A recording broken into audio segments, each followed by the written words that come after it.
Shannon Flattery.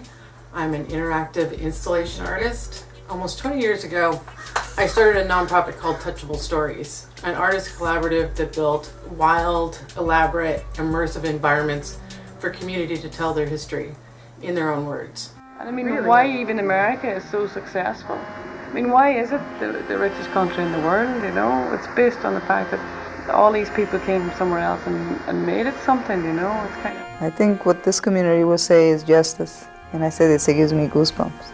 I like to see it in some of these kids who are being arrested.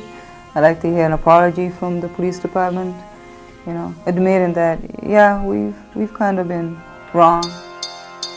The work of Touchable Stories has been highlighted in 3 books, which shows the process that we use for other artists who might want to work in the community with integrity.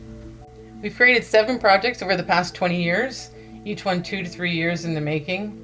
The communities we work with tend to be underrepresented, marginalized, really stereotyped in the press. From New England to Texas and Northern California, we've even done residencies in Europe.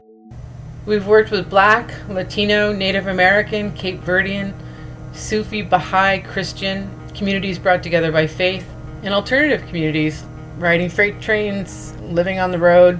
Voices you just don't hear from, but an important part of the culture and the tribes that make up the story of the U.S.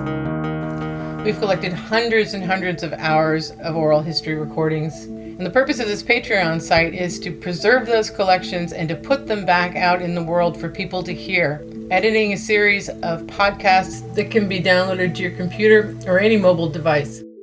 One of the things I'm really excited about is that Patreon is really this portal where there's a dialogue back and forth from the people who sign up. Those people will be able to direct the discussion, to tell us of new communities, of what your tribe is about, where you come from, what's important. We're also creating a traveling dinner series called Seat at the Table. We will be using the same techniques we used in Touchable Stories, where local artists will create these elaborate, immersive environments to invite their community to dinner. I truly believe a dialogue on U.S. communities is critical right now. Our communities have been changing drastically over the past 70 years, whether it was jobs sending folks all over the country looking for work, skyrocketing rents, and the insanity of the housing market that displaced so many people over the last few years. What community is, what it's becoming, what holds it together, what tears it apart. I think we need to look at it critically and to talk about it creatively, to build the kind of culture and communities we all want to be a part of in the future.